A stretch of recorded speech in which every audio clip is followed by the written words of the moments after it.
So I reached out to you by email. I felt this article was totally unfair. It accused us of peddling junk science and pseudoscience and pseudoscientific racialist speculation and trafficking in dangerous ideas.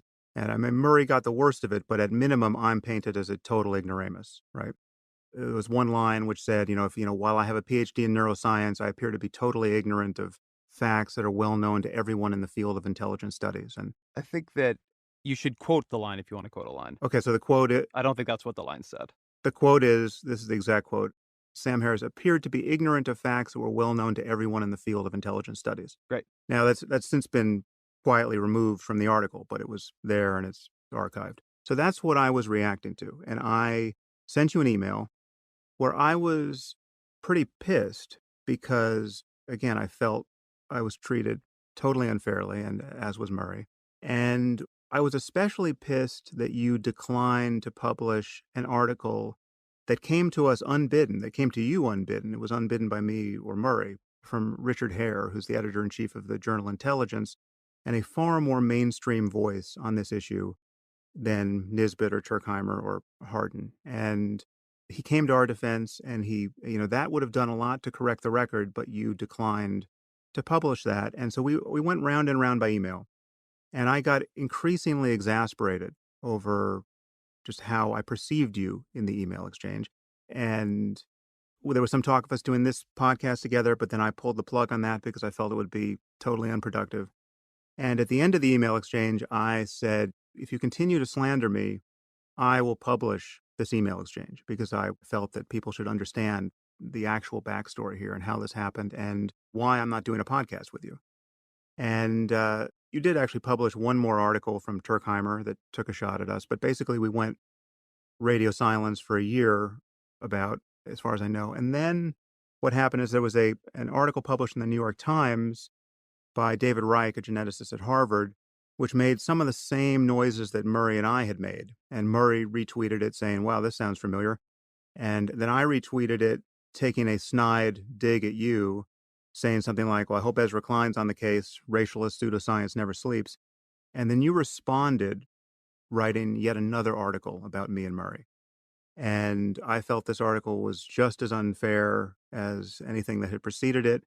In particular, I felt that you had summarized our email exchange in a way that was self-serving and that I didn't agree with. And so that prompted me to publish the emails. And I will be the first to admit, and I think you will agree with this, that backfired on me. The public perception of my publishing those emails was that it was not a good look for me at all. And most people who came to those emails cold thought I was inexplicably angry and that you seemed very open to dialogue. And it just, people had to do a lot of work to understand why I was pissed. And most people didn't do that work. I'm not saying that everyone who did the work, who listened to the podcast and read all the articles, would take my side of it. But anyone who didn't do the work thought that I was somehow the aggressor there. In particular, the fact that I was declining to do a podcast with you was held very much against me. And that caused me to change my mind about this whole thing because I realized, okay, I can't be perceived as someone who won't take on legitimate criticism of his views. And so I went out on social media just to see if, in fact, people really wanted us to attempt this. And after 40 or 50,000 people got back, and I think it was 76% said yes, I decided that I was up for a podcast with you, and you had already said you were up for a podcast with me. And so here we are. And much of that's described from my point of view, but I think the timeline is accurate. This is not my ideal, but I'd prefer we get into it. The only thing I would say here that you should just change a little bit in there so I don't do it on your behalf is that you didn't email me. What happened is that this piece published out, I tweeted it out. You tweeted a public challenge to me to come on your show. That's true. Your producer emailed me to come on your show. I emailed your producer and said, "Hey, like, can you connect me to Sam? We should talk about this." And then our email exchange began, That's true. The first contact was on Twitter. Yeah, which is not a big deal. I just want to note that. totally true. But here's what I'd ask. Let's jump into it. Let's just start with you. I mean, what don't I get? Why is your criticism of me and Murray valid? I mean, just give me your take on all of this. All right. Well, I appreciate that summary. Obviously, and I'm sure we'll get into this stuff. I have disagreements with which articles are fair and which aren't, but I don't think that that is where I want to begin this. I'm sure we'll go through that. I want to try to frame what I want to do here today. Because I think people can go through, they can read the original Vox articles. I'll be linked in my show notes. I assume, Sam, they'll be linked in yours. They can read our emails to each other. They can read my article. They can listen to the original podcast. If you would like to be a Sam Harris and Ezra Klein completist, the option is very much there. So I listened to your housekeeping episode the other day, where so I think I have some sense, Sam, of where you are coming into this, and I want to give you a sense of where I am in the hopes that it'll be productive. So something you've said over and over and over again to me at this point is it to you from the beginning. I've been here in bad faith. The problem is that I've come to this, coming to slander you, to destroy your reputation, to silence you, and I really I take that as a signal failure on my part. I have not been able to persuade you, and maybe I will be today, that I really disagree with you, strongly. I think some of the things you're trafficking in are not just wrong, but they're harmful. But I do so in good faith, and I'm here because I wanna persuade you.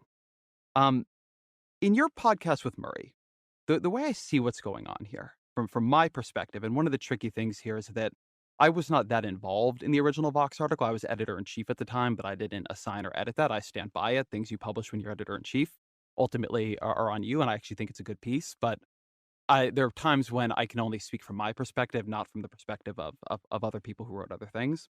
But the way I read the conversation you had with Murray, and I think you gesture at this in your opening here, you begin that conversation by really framing it around your shared experience responding to politically correct criticism. You say, and I'm quoting you here, in the intervening years, so the intervening years since Murray published The Bell Curve, that I ventured into my own controversial areas as a speaker and writer.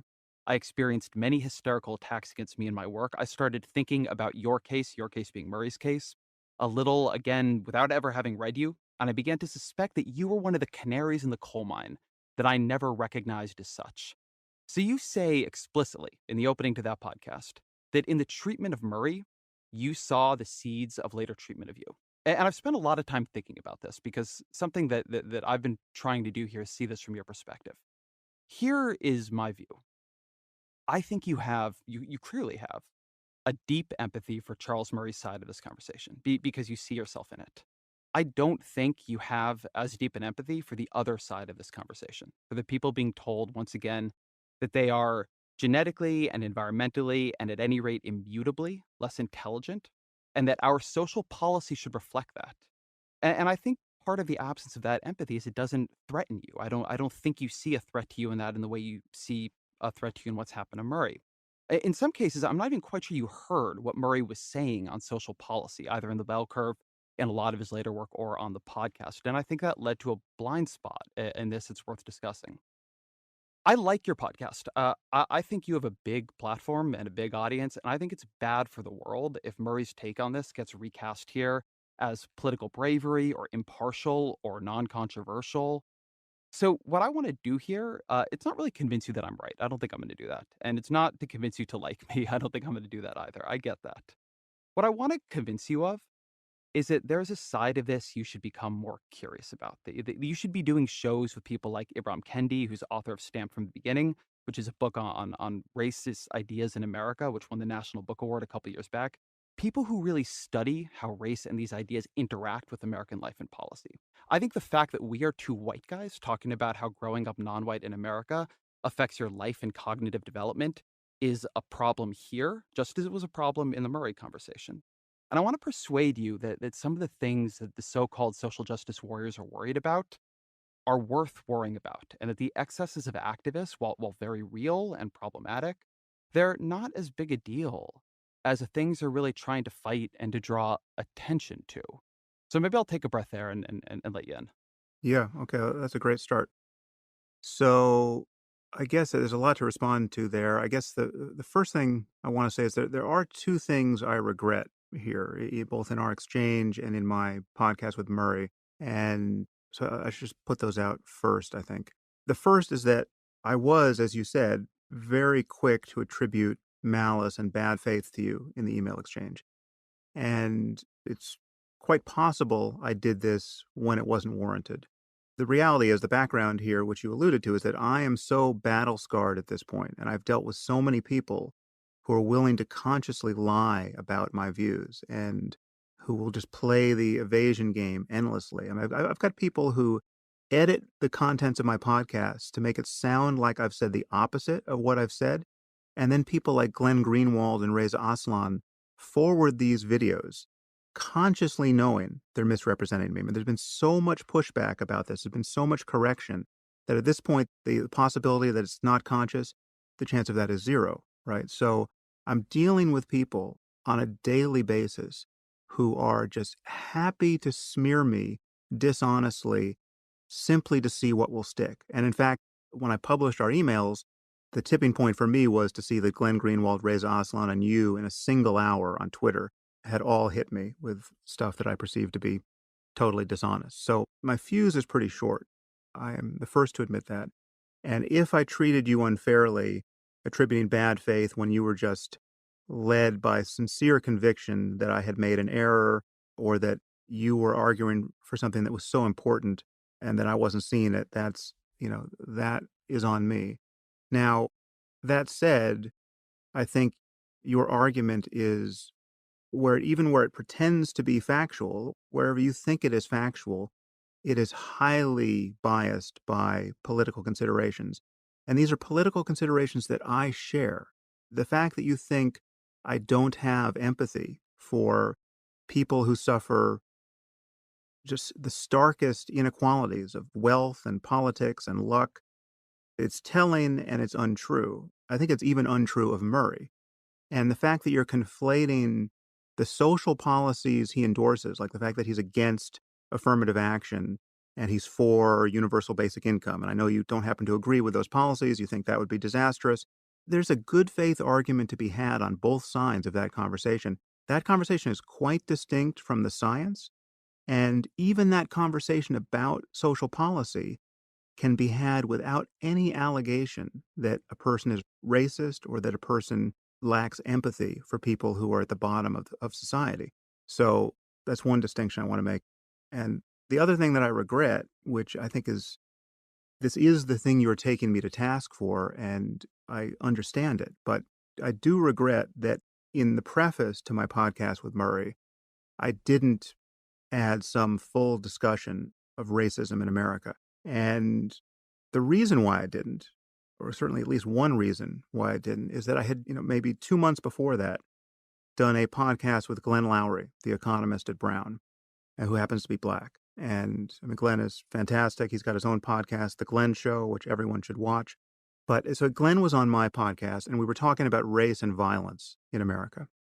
And I prefaced the conversation with a fairly long statement about the reality of white privilege and the past horrors of racism.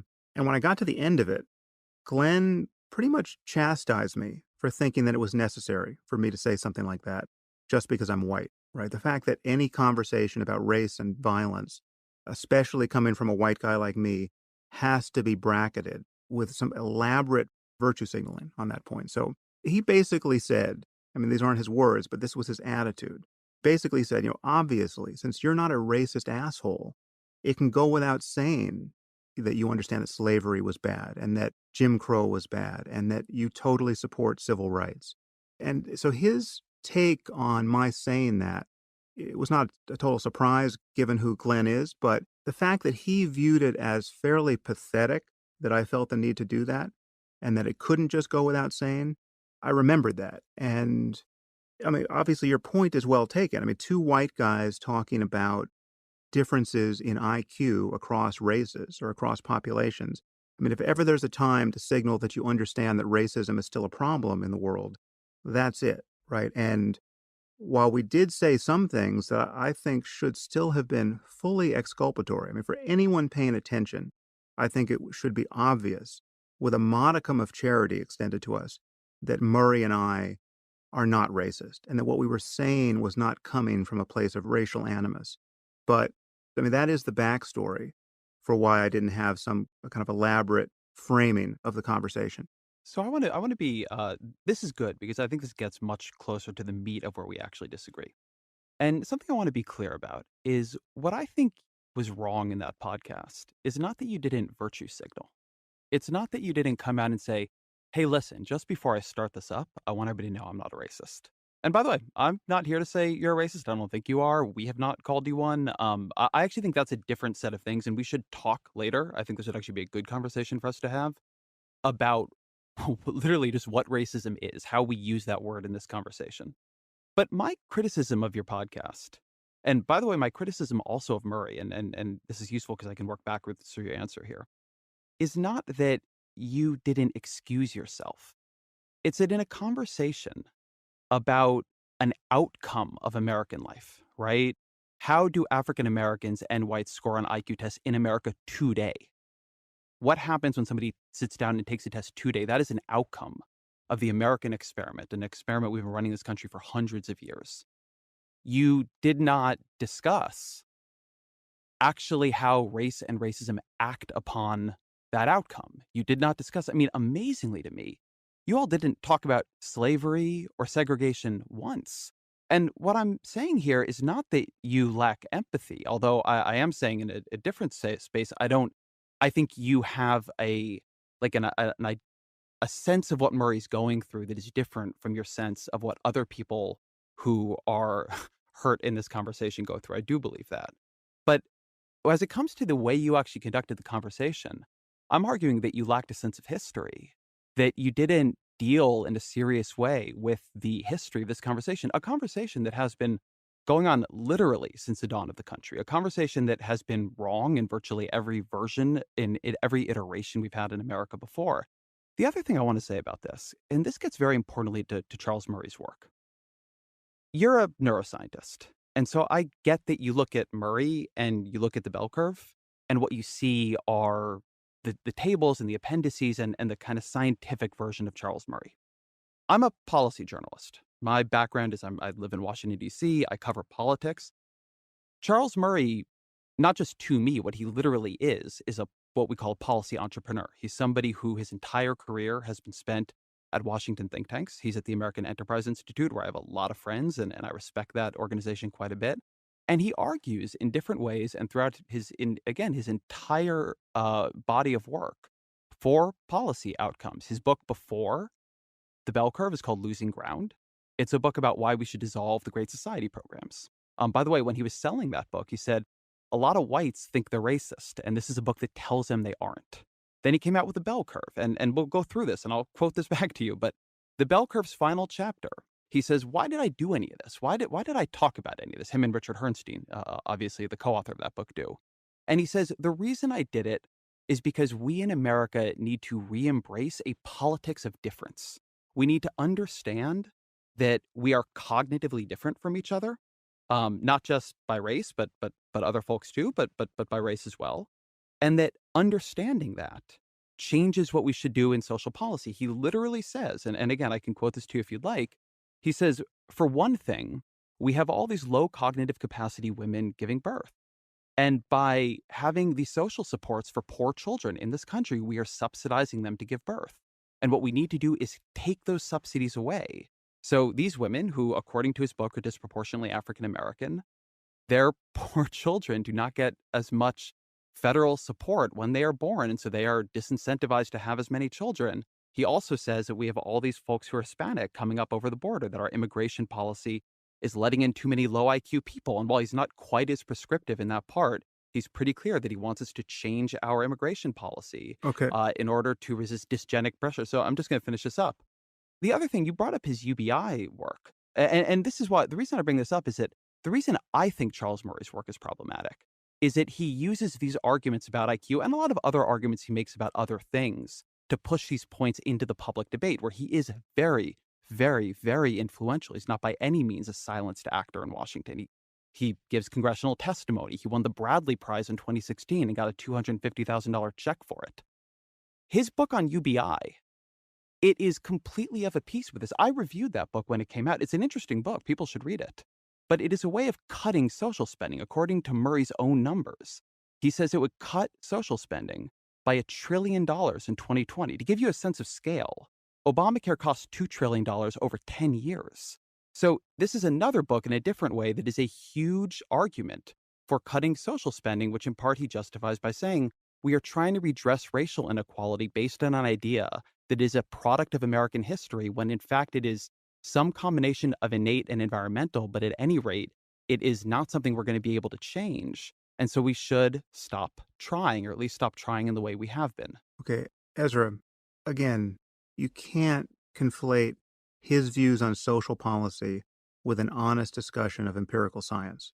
Those are two separate conversations. You can agree about the data or disagree in a good faith way about the data and have a separate conversation about what to do in response to the data and then disagree in a good faith way about that. Now, I'm not defending Murray's view of what the social policy should be. I'm open minded about universal basic income.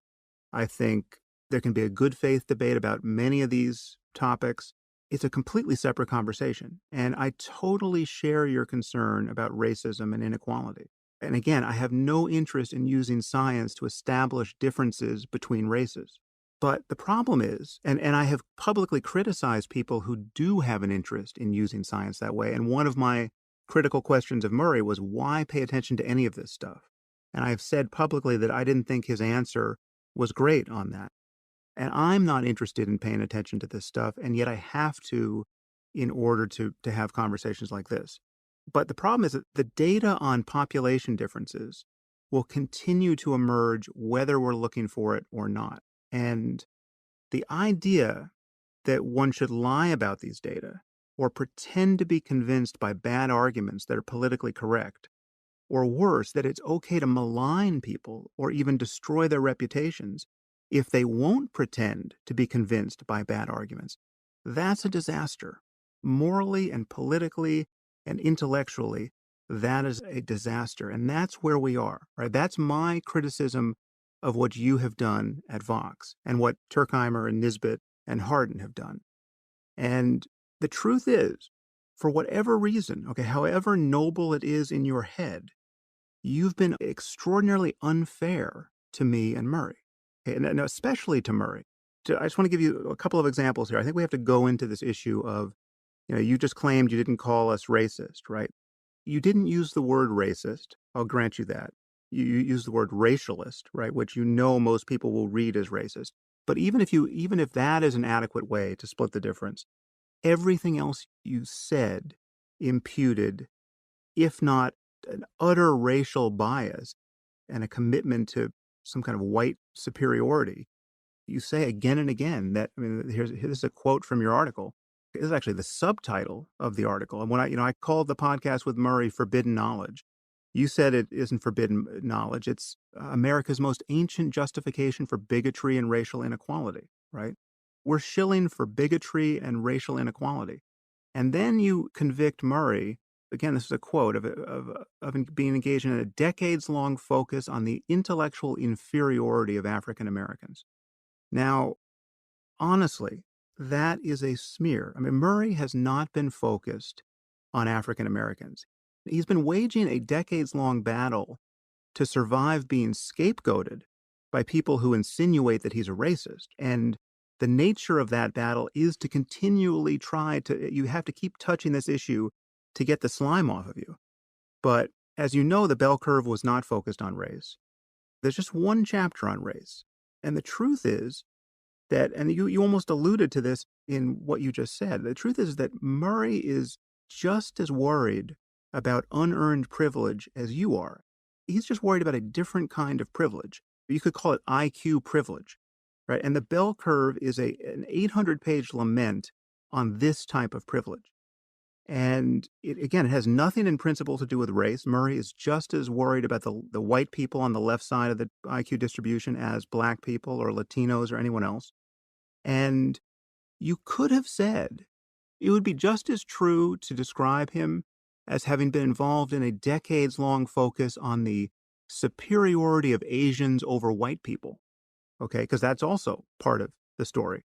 And, you might ask yourself why you didn't do that. But I want to read a quote from Murray on my podcast because this is, again, I'm not at all arguing for his social policies. I just want us to be fair to the man. And so this is a quote. If there's one thing that writing the bell curve did, it sensitized me to the extent to which high IQ is pure luck. Okay, none of us earn our IQ, whether it's by nature or nurture. We aren't the ones who did the nurturing. Hard work and perseverance and all those other qualities are great, but we can't take credit for our IQ. We live in a society that is tailor made for people with high IQs. The people who got the short end of the stick in that lottery deserve our admiration and our support if they're doing everything right. And so that's the end of the quote. He is worried about a world where success is determined by a narrow range of abilities. And these abilities, whether they come from nature or nurture, are distributed unequally. That's guaranteed to be true. We just know that they can't possibly be equal, both among individuals and across groups. And when you're talking about the averages in groups, and he's totally committed, as I am. Again, I don't know how many times you have to reiterate this in a podcast to make it stick, but the punchline here is that everyone has to be treated as an individual, that we have to get past thinking about groups. I mean, there's more variance within a group than between groups, and everyone has to be encountered on their own merits. And he's totally clear about that. So to paint him as callous and as racist and as essentially a white supremacist, you're talking, he's fixated on the inferiority of blacks on your account. It is irresponsible and unethical, and that's the kind of wrong that I was trying to address by giving him a platform on my podcast, and that is what produced so much outrage in me in our email exchange. When I hear this, I actually really wonder how much I want to be careful here. I know Charles Murray. When I wrote my very first piece as a journalist in Washington, it was a piece about poverty. I interviewed him for it. I've reviewed his books. I've talked with him. My wife is writing a book about UBI, actually. He's quoted in the book. I do not want Charles Murray silenced, and he's a lovely guy interpersonally. There's no doubt about that. And the quote you read from him about luck, I want to put a pin in that because there's a whole conversation I want to have with you about that quote. If Charles Murray followed what that quote implies, I think things would look very different with him and with my view of his career. But I do think I need to go through some of what you said here. So, first, I don't know how much you understand Charles Murray's career. As I said, his first book is Losing Ground. It's a book about the Great Society. In the It's a interest of book that he time and basic human sanity here, Ezra, no, I'm I worried that what you're going to do is all the stuff you're going to cover is actually irrelevant because one. hey Sam, I've let you had your say. I'm just gonna keep going. Okay, that's fine, but I just want to prevent your and listener frustration here because if you go on for 10 minutes for me to only say, well, again, his social policies are not social policies I'm advocating. We're gonna don't worry, we're gonna go through all this and I I don't mean this to be sharp, but you don't give short answers yourself. So, we're just gonna have to indulge the other one here. Sure. So okay. So his first book is Losing Ground. It's about dissolving the welfare state. And again, he says about that book, a lot of whites think they're racist. I'm gonna show them they're not. Next book is a bell curve. The way Murray often defends the bell curve is by saying, hey, look, it only had this one chapter on race and IQ. And he's completely, or actually a couple chapters, but he's completely right about that. The chapters where that is mentioned, they are not the bulk of the book. But I'm actually a publisher of pieces, and I work with a lot of authors on book excerpts. The furor around the bell curve is not around the book, which it's a long book. Most people haven't read it. It's that the part of the book that he had excerpted on the New Republic, on the cover of the New Republic under Andrew Sullivan, the cover of the New Republic, it just says in big letters, race and IQ. The reason that is the part people focus on is that they pulled the most controversial part of the book and made it a huge deal. I know that authors, when they don't want their most controversial part to define the work, they don't let you excerpt that. So one, I don't think Murray's blame is there. His next book is honestly weirder. I don't know if you've ever read or even are that familiar with Human Achievement. I mean, The just to next book, be on the record here, I've read The Bell Curve and I've read Coming Apart, and that's that's all, great. Coming Apart's an interesting book too. and Coming Apart is just spells out his concern about the cognitive stratification of society. So Human Achievement is a book where Murray, and comes right after the bell curve. And when I describe this book, I almost feel like people are not going to believe me, but go look it up. Murray wants to quantify the human achievements of different races. And the way he does that is he looks in a bunch of encyclopedias and he literally counts up the amount of space given to the accomplishments of artists and philosophers and scientists from different places. And he uses that to say Europeans, white Europeans, have done the most to push forward human achievement. One criticism that I and other people have of Murray is that he often looks at indicators that reflect inequality and uses them to justify inequality. That book is like one of the most massive correlation causation errors I can possibly imagine. So now the next thing you say is that in doing this, that I am conflating two things. I'm conflating just a calm discussion you two had about the science with the social policy agenda. I want to read you actually what was said in your discussion with Murray about this, because this is actually why I am interested in it. When you were talking with Murray, one thing I think to your credit is you repeatedly asked him, "Hey, why do this at all? Why have this whole discussion about race and IQ? What are we doing here?" So you say, "Why seek data on racial differences at all? What is the purpose of doing this?" And Murray responds, and I'm quoting, because we now have social policy embedded in employment policy, in academic policy, which is based on the premise that everybody's equal above the neck, whether it is men or women or whether it is ethnicities. And when you have that embedded into law, you have a variety of bad things happen. And then you ask it again. You say, needless to say, I'm sure we can find hate supremacist organizations who love the fact that the Bell Curve was published and admonish their members to read it at the first opportunity. Why look at this? How does this help society give more information about racial difference? And Murray, again, I'm not going to read the whole thing because I think that would be dull, gives a long answer about affirmative action and why it is bad.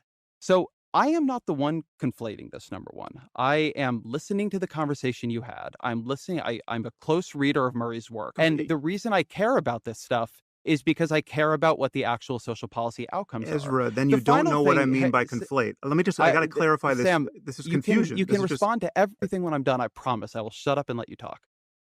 The final thing that you did, in your answer to me here was you said again and again, people pretending to believe politically correct ideas, people pretending to believe bad evidence. A couple things on that. I don't doubt your sincerity in this, but I can assure you that Nisbet and Paige Harden and Eric Turkheimer and me, we actually believe what we believe. And one of the things that has honestly been frustrating to me in dealing with you is you have a kind of a very sensitive ear to where you feel that somebody has insulted you, but not a sensitive ear to yourself. During this discussion, you have called me, and not through implication, not through something where you're reading in between the lines. You've called me a slanderer, a liar, intellectually dishonest, a bad faith actor, cynically motivated by profit, defamatory, libelous. You've called Turkheimer and Nisbet and Paige Harden. You've called them fringe. You've said just here that they're part of a politically correct moral panic. I do think that you need to do a little bit more here to credit the idea that there just is a disagreement here. And it's a disagreement in part because people are looking at different parts of this with different emphasis, but also disagreement because people look at this issue and see different things. I often hear you on your podcast talk about how it's important to try to extend the idea of sincerity. And one thing that is annoying is that, among the one thing that I have not done is assume that you don't believe what you believe. Everybody here is trying to have an argument about something that is important, that in Murray's words is about how we end up that should feed into how we order society, what we do to redress racial difference. And that's not just a high stakes conversation, it's also one where people just disagree. okay. So, untangling a bit of confusion here. I guess there's two topics here that I should address. I think we have to talk about what it means to insinuate that someone's racist, but the conflation issue. I get that you hate his social policies. I get that you see that he thinks his social policies are justified by what he thinks is empirically true in the world of data and facts and human difference. So there's a connection there, right? And you're worried that if one takes the data seriously in the way that he takes it seriously, if one endorses his interpretation of the data from psychology or psychometrics or behavioral genetics, that will lead to social policies that you find abhorrent or that you think will produce a massive amount of inequality or suffering or something wrong. And I get that. But the conflation is that talking about data is one thing. Talking about what should be done in light of the facts that you acknowledge to be true or are likely to be true is another. And there can be good faith disagreements in both of those conversations. Those conversations are not inextricably linked. And what I am noticing here is, and what I've called a moral panic, is that there are people who think that if we don't make certain ideas, certain facts taboo to discuss, if we don't impose a massive reputational cost in discussing these things, then terrible things will happen at the level of social policy. That the only way to protect our politics is to be, again, this is a loaded term, but this is what is happening from my view scientifically, is to be intellectually dishonest, to be led by confirmation bias. Confirmation bias is a real thing, and this is the situation I think we're in. Everything you've said about the politics and the historical wrongs of racism, which you wrote about a lot in your last piece, I totally agree with. Okay. And I'm probably more aligned with you politically than I am with Murray, which is to say that I share your biases. I share the bias that is leading you to frame the matter the way you're framing it. Again, I probably should have spelled this out in the beginning of my podcast with Murray, and I didn't for reasons I described. I don't think it would have made a bit of difference, but I still should have done it. And I think it would have been called anodyne the way that Nisbet et al. Called are talking about individual differences, anodyne. But I think everything you say about the history of racism is true. I think you could well be on the right side of a good debate about social policy, and your concerns here are totally understandable. I get all of that. So this goes to the charge of bad faith against you, which in this conversation, I admitted might have been unfair, right? You might not be the Glenn Greenwald character I read you to be at a certain point in that email exchange. So let's just assume, as you say, that you feel intellectually scrupulous and ethically righteous. Okay. I know what it's like to feel that. And you feel this way because you are concerned about racism. You're horrified by the history of racism. And you feel that the kinds of social policies that Murray favors would be disastrous. And again, I'm not arguing for those social policies. But your bias here, your connection to the political outcomes when you're talking about the empirical science is causing you to make journalistic errors. It's causing Nisbet and Turkheimer to make errors of scientific reasoning. And these are obvious errors. I mean, in your last piece, you have this whole section on the Flynn effect and how the Flynn effect should be read as accounting for the black-white differences in purely environmental terms. Well, even Flynn rejects that interpretation of the Flynn effect. I mean, he had originally hoped, he publicly hoped that his effect would account for that, but now he has acknowledged that the data don't suggest that. And there are many other errors of this kind that you and Nisbet and Turkheimer are making when you criticize me and Murray. And you criticize Murray for errors that he didn't make. And in order for you to imagine that I'm equally biased, right? Because you must imagine bias on my side. Why am I getting it so wrong, right? Why am I looking at the same facts that Nisbet and Turkheimer and Hardin are looking at, and I am getting it absolutely wrong? You have to imagine that I have an equal and opposite passion, that I feel equally righteous, but it's pointing in the opposite direction. I would have to be a grand dragon of the KKK to feel an equal and opposite bias on these data. And you've already said you don't think I'm a racist, but that's what it would have to be true of me to be as biased as you are, again, understandably, given the history of racism on these data. And it's just not the case. What you have in me is someone who shares most of your political concerns and yet is unwilling to, again, a loaded word, lie about what is and is not a good reading of empirical data and what is and is not a good argument about genetics and environment and and what is reasonable to presume based on what we already know.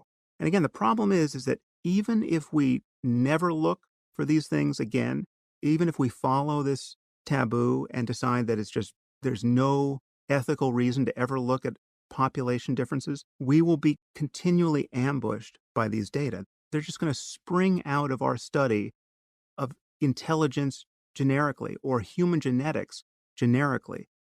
It's happened on other topics already, and people try to keep quiet about it because, again, the environment journalistically and politically is so charged. And my criticism of you has been from day one that you are contributing to that political charge, and it's totally unnecessary because the political answer is so clear. The political answer is we have to be committed to racial equality and everyone getting all the opportunities in life for happiness and self-actualization that they can use. And we're nowhere near achieving that kind of society. And the real racists are the people who are not committed to those goals. There's so much there. I actually really appreciate that answer because I think it helps, open this up. So let me say a couple things here. One of the things I've come to think about you that I actually did not come into this believing is you're very quick to see a lot of psychological tendencies, cognitive fallacies, etc., in others that you don't see applying to yourself or people you've sort of written into your tribe. So you say words in there like confirmation bias, etc., to me about Murray, about how we're looking at Murray. And the whole thing I just told you is that Charles Murray is a guy who works at conservative think tanks, whose first book was about why we should get rid of the welfare state, who is his whole life's work is about breaking down social policy. So, to the extent that I have any biases that flow backwards from political commitments, so does he. We're all But what's my bias? so we're I'm going to go through that. Don't worry. I promise you, I will get to your bias very quickly. I do want to note you mentioned James Flynn here. To prepare for this conversation, I called Flynn the other day. I spoke to him on Monday. His read of the evidence right now, and this is me quoting him. He says, "I think it is more probable than not that the IQ difference between Black and white Americans is environmental. As a social scientist, I cannot be sure if they have a genetic advantage or disadvantage." So that is what James Flynn thinks as of Monday. So then you ask me, and I think this is a good question because I think this gets to the core of this, and it gets to where I tried to open us up into.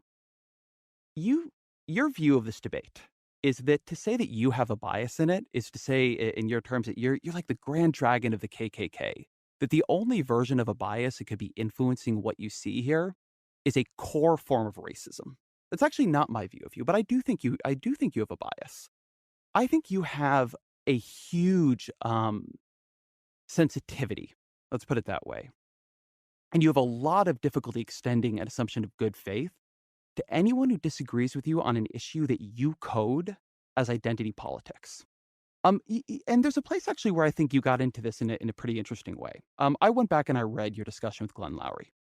At the beginning, when you're talking about why you chose to have Glenn on the show, you say, "My goal was to find an African American intellectual who could really get into the details with me, but whom I also trusted to have a truly rational conversation that wouldn't be contaminated by identity politics." To you, engaging in identity politics discredits your ability to participate in a rational conversation and is something, as far as I can tell, that you do not see yourself as doing. So here's my question for you on that specific quote. What does it mean to you, particularly when you're talking about something like race, to have your ideas contaminated by identity politics? What I mean by identity politics is that you are reasoning on the basis of, skin color or religion or gender or some particular trait which you have by accident. You fell into that bin through no process of reasoning on your own. You convinced to be white or black. And to reason from that place as though because you're you, because you have the skin color you have, certain things are true and very likely incommunicable to other people who don't share your identity. I view this as the most unhappy game of Dungeons and Dragons ever. People have these various stories of victimology that if you do the arithmetic one way, one group trumps another way, it gets reversed. And this strikes me as a moral and political and intellectual dead end because the things that are really true, the things that will really move the dial with respect to human well being. And again, I view my career as being totally committed to amplifying good ideas and criticizing bad ideas insofar as they relate to the most important swings of human well being. So my concern is how can the future be better than the past? How can we get to a world where we cancel the worst effects of bad luck, given that some people are hugely lucky and some people aren't. How can we cancel this with respect to wealth and health and everything else? And how can we get to a world where the maximum number of people thrive? I view identity politics as among the worst pieces of software you can be running to try to get there. I want to get to a world where, it's Martin Luther King's claim about the content of your character rather than the color of your skin, right? That is the goal. And if you want to reverse engineer that goal, giving primacy to identity is one of the worst things you can do. That's how I would frame it. So that's super helpful for me. Here's my criticism of you now. I don't think you realize that the identity politics software is operating in you all of the time. And I think it's strong.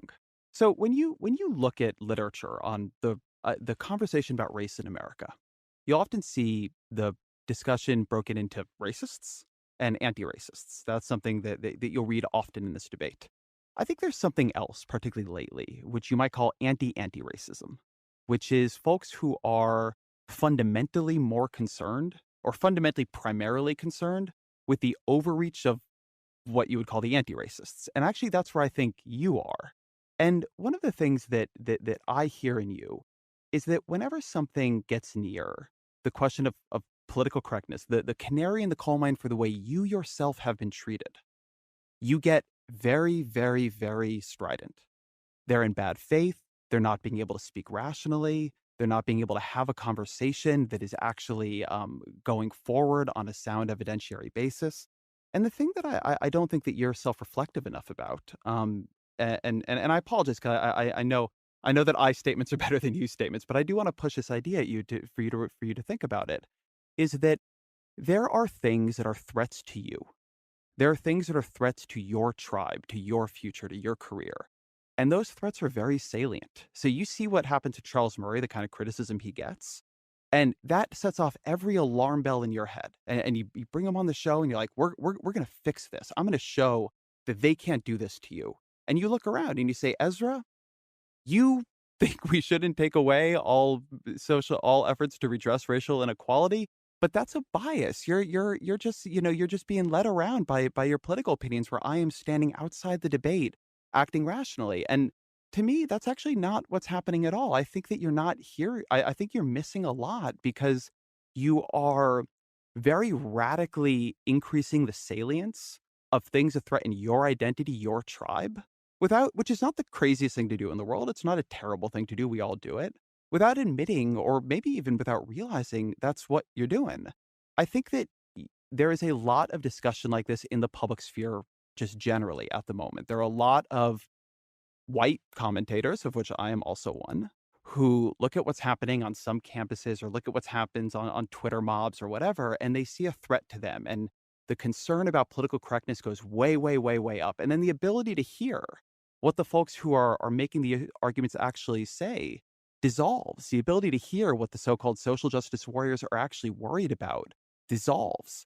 And I think that's a really big blind spot here. I think it's making it hard for you to see when people have good faith disagreement with you. And I also think it's making it harder for you to see how to weight some of the different concerns that are operating in this conversation. You're so concerned about Murray and what has happened to him when again he's an extremely successful That's actually scholar a in confusion. Washington That's a point of when confusion. that you're not I mean in your whole show, Sam, you've had 120 some episodes. And if I could have miscounted this, I totally take that as a possibility here. It's I think you've amazing you had would think two this is relevant, but yes, give me the numbers. I think you've had 2 African Americans as guests. I think you need to explore the experience of race in America more and not just see that as identity politics. See that as information that is important to talking about some of the things you want to talk about, but also to hearing from some of the people who you've now written out of the conversation to hear. This is the kind of thing that I would be tempted to score as bad faith I'm shocked.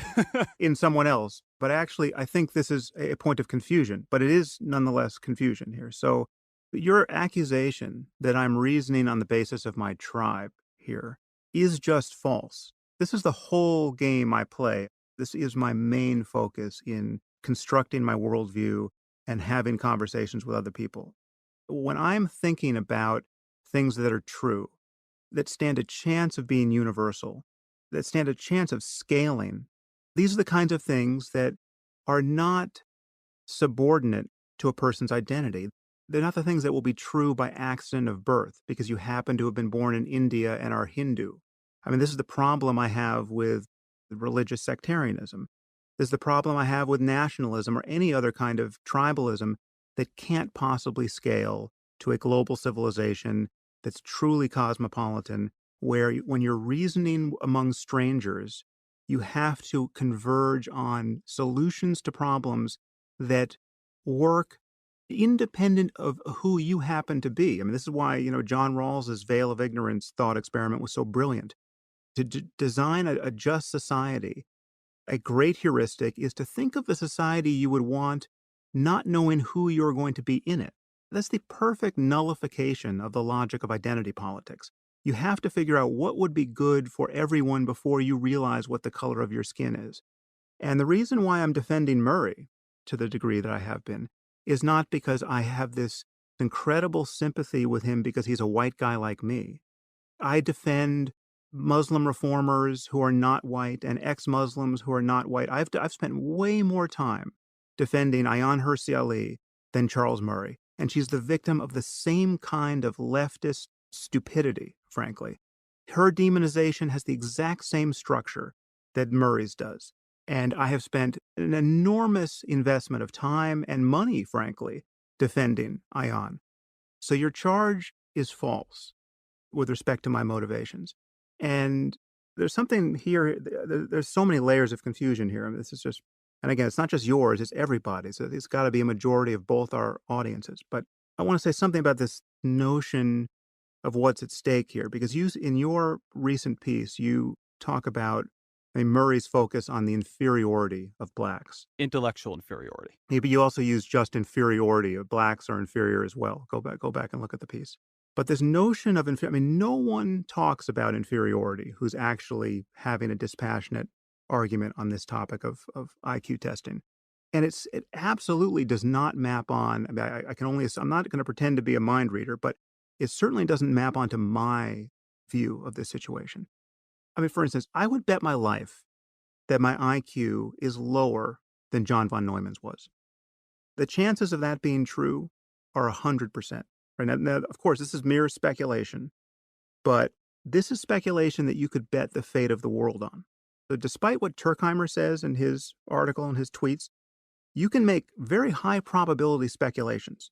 So do you think I'm inferior to John von Neumann? Do you think I think I'm inferior to John von Neumann? So, two things here. So, one, when I talk about what Murray says specifically, I do use intellectual inferiority. I got the piece out in front of me.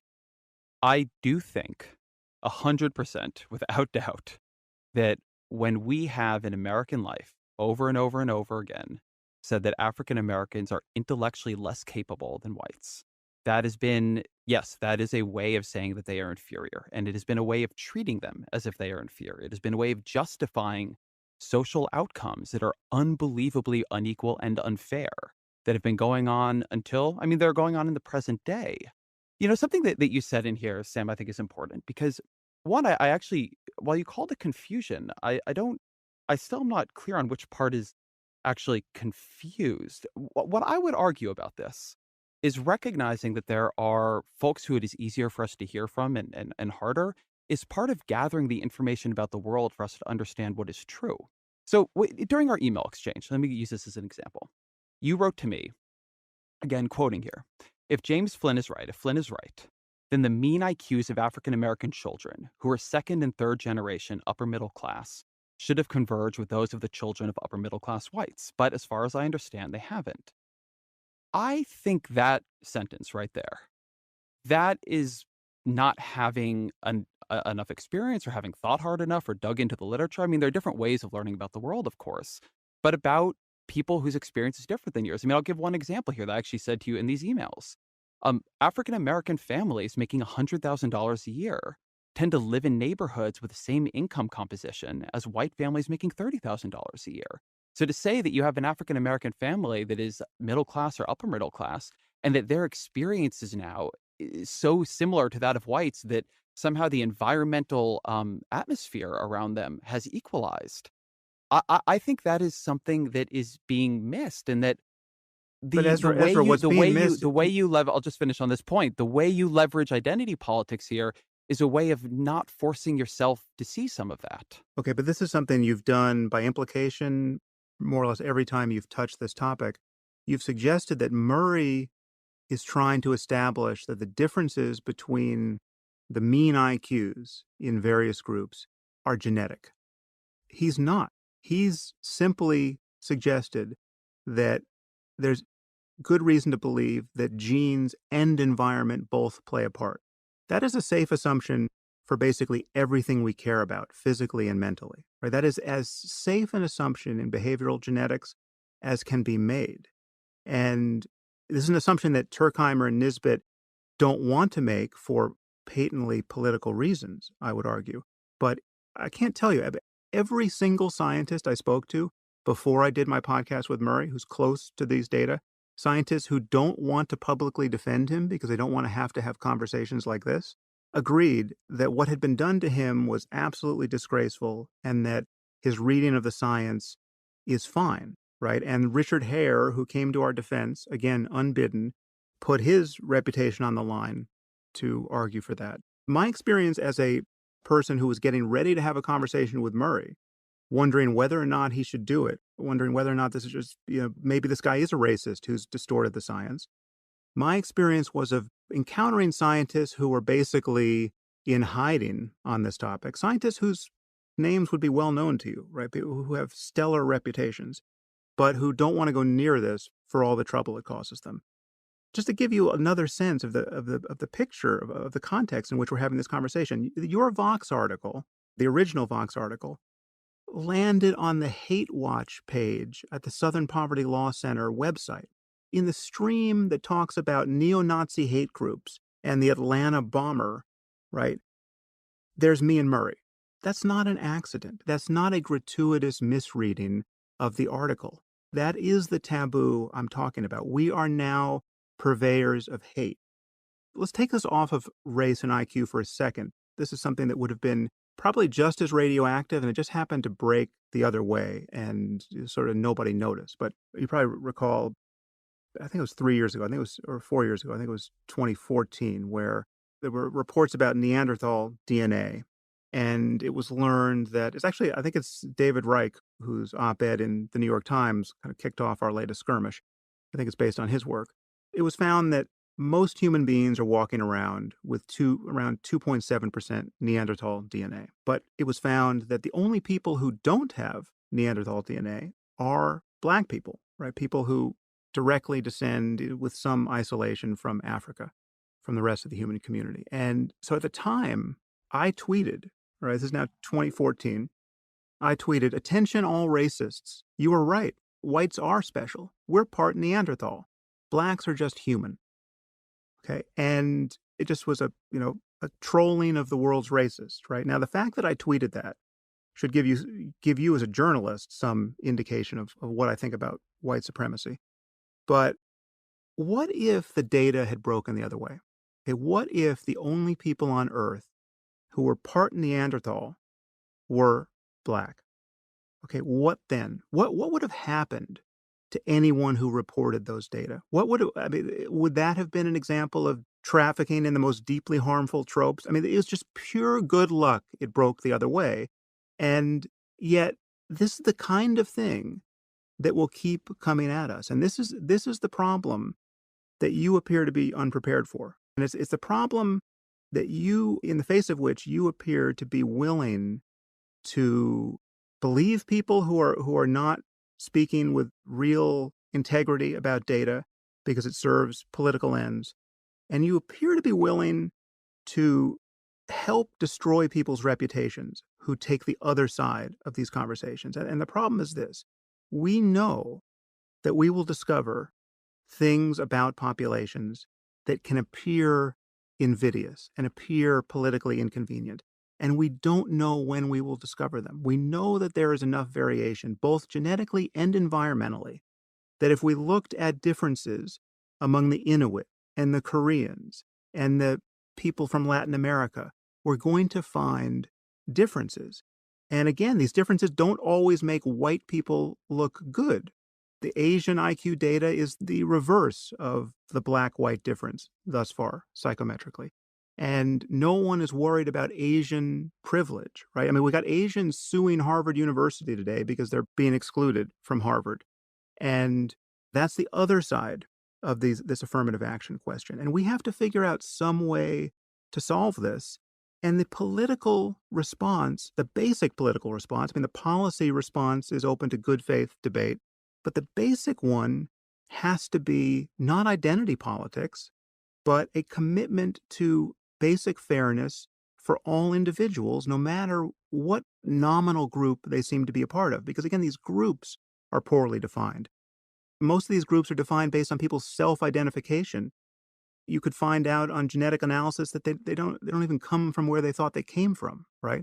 But however you define a group, you will find differences, and to treat those differences as in principle radioactive, that is just it is a bad strategy going forward. It will produce political harm, it will produce intellectual harm, and it is what explains the fact that I have people, or reputable scientists in my inbox who have totally taken my side in this, but who are too afraid to say so publicly. And the reason why they should be afraid is proven by the fact that I'm now on the Southern Poverty Law Center website as a hate monger. So, a couple things here. So, one, I want to go back to something you say in here about, I just want to call out that you keep doing this thing where you say, there are all these people who disagree with me, and they disagree with me because they're not willing to read the data with integrity.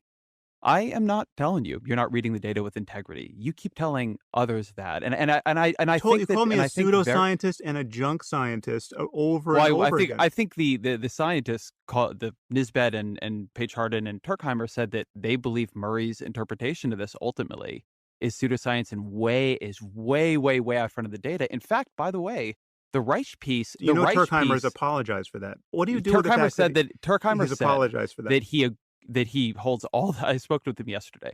He holds all the same views on this, but he feels that that wasn't helpful to the debate, which is nice of him. He maybe, it's good to keep the debate's temperature down, but that doesn't change his view. Okay, but if it's not junk science, then it's a disagreement about the actual science. I think the Tur I think you're gonna have to ask Turkheimer what he thinks on this. I think you're misreading him. At any rate, I think it would be not useful for us to spend our time on that. They David Reich, in the very article that you sent to me, his view on this is that whatever we think now is gonna be proven wrong. That whatever confidence we have now is gonna be shown to be incorrect. That the ideas and the information coming down the pike are going to surprise us. So the argument of Turkheimer, Page Hardin, Nisbet in the piece that and again, people should go to the show notes and read these pieces, is that who knows, maybe sometime in the future we'll find this, but right now, there's no reason to believe it. Now, one thing you said that I say, one I don't know what it is in this case. that it is that there is a negative IQ difference that is in part genetic for African Americans. That is the it. Now, one thing that you say I say is that I keep saying Murray calls this genetic.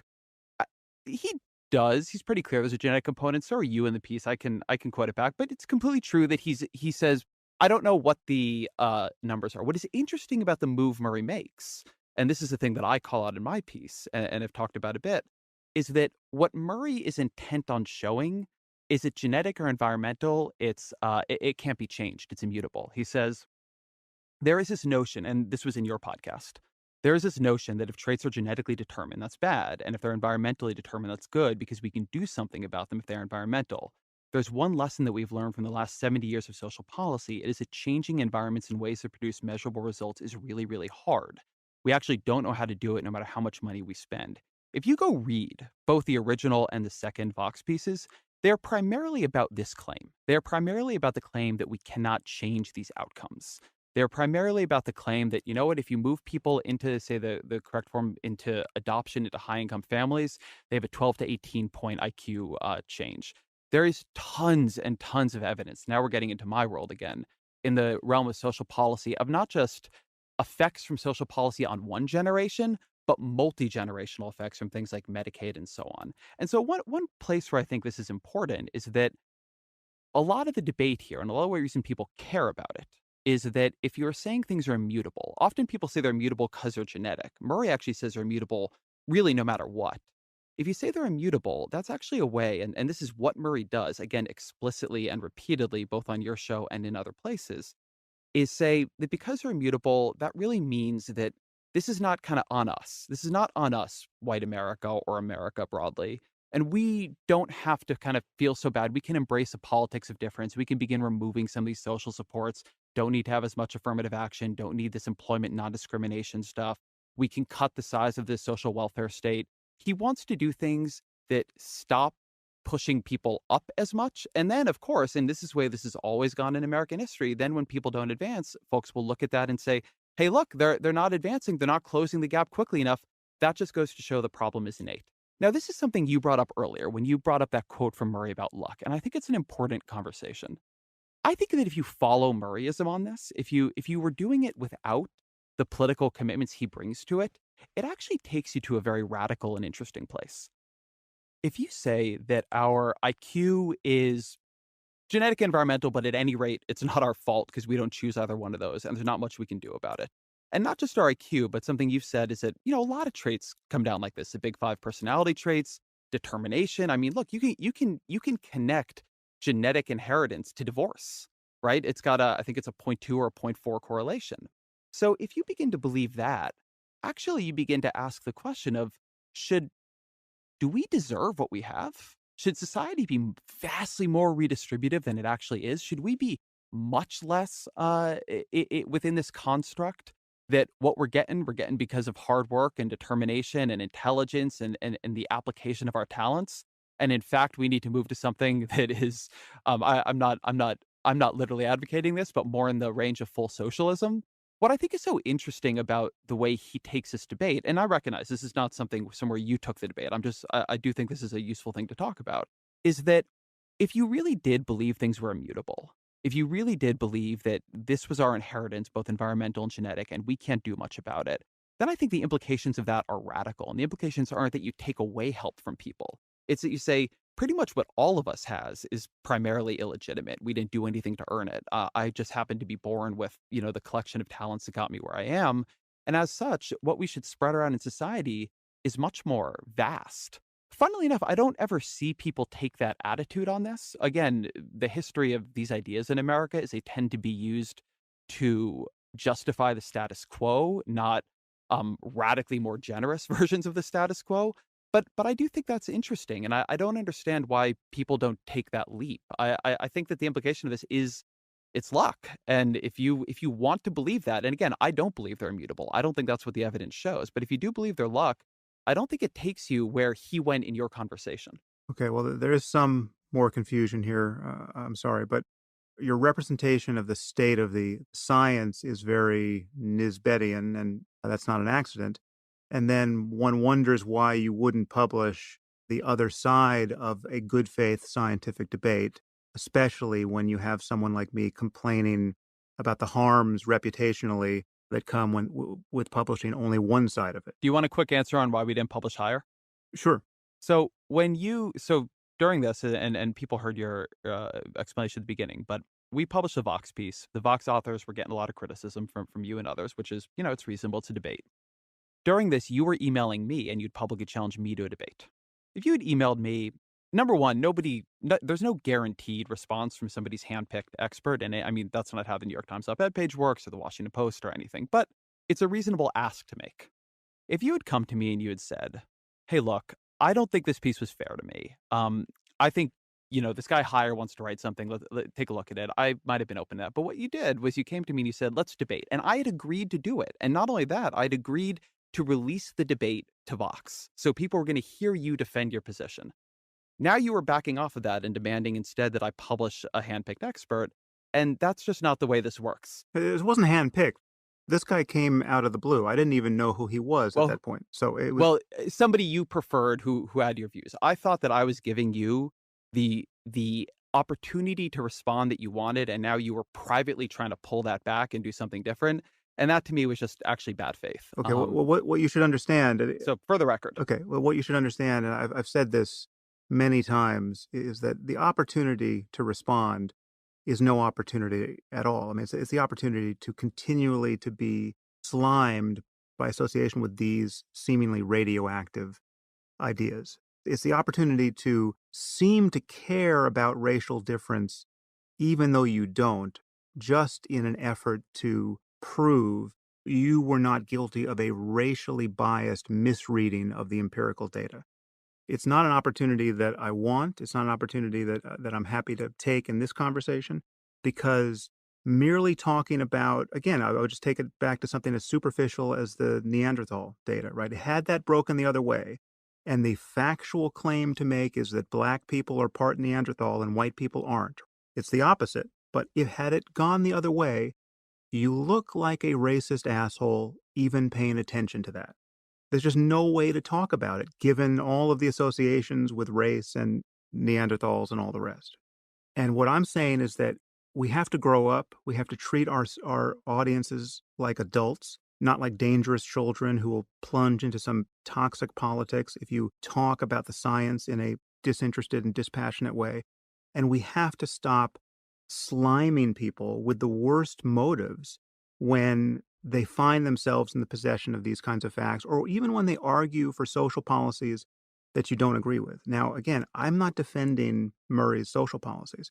I don't happen to agree with socialism because I think it doesn't interface with human selfishness in the right way so as to leverage human energy in the right way so as to produce good societies. I think we know that socialism doesn't work, but I am very sympathetic with some engineering of a tide that lifts all boats. And I don't know if that's universal basic income or some other way to redistribute much more than we do. And as we get into a world of more and more abundance, I think that has to be the solution. I've written a lot about wealth inequality, and I've worried about wealth inequality. You can Google up. I think my first article on the topic is titled "How Rich is Too Rich," and you can go down the rabbit hole after that. But this is something that I spent some time on. And if you know my views on free will, you'll know that I think it's all luck, even if these things about us are changeable. And I don't agree that, I mean, the problem is, yes, it's hard to change your IQ. We don't know of an environmental intervention that reliably changes people's IQ. And Murray's right about that. I'm not saying that we know that the differences between various groups in IQ is all genetic or even mostly genetic, but it's certainly prudent to assume that genes are involved for basically every difference we're going to find. And that is an argument that I could have with Turkheimer. It's a losing argument because everybody thinks this is toxic to even talk about, but I don't think Turkheimer's being honest about the science there. And there is no scientist I've spoken with in a sidebar conversation who thinks he's being honest with the science there. And again, these are names that would be well known to you, but who don't want to touch this with a 10-foot pole. Sam, you said already in this answer that the thing you can't do in this discussion is slime people's motivations. I would say, and again, I really urge people to go read these pieces. Nobody tried to slime your motivations. They said you were wrong, and they actually said, this is really wrong. No, no, you it's said our conversation was of a piece with the worst crimes, social crimes in American history. I said, and I will say, and I do The you onus was on us to prove we're not Nazis. I mean, that was the implication of what Turkheimer wrote. can I ask? Well, I didn't say about nobody ever said Nazis, but let me No, ask you they didn't something use the actually about word that. Nazi. I'll Yes. throw this one back to you. Something you've brought up a couple times is something I wrote in my piece, and I am actually very happy to talk about this. I say that the belief that African Americans are genetically less intelligent than whites, and then also inferior in other ways, which I'm not saying you guys said, is our oldest and most ancient justification for racial inequality and bigotry. Do you disagree with that? When you look at American history, when you look at what we said at the dawn of this country and all the way through the 1950s and 60s, when I say that, am I wrong?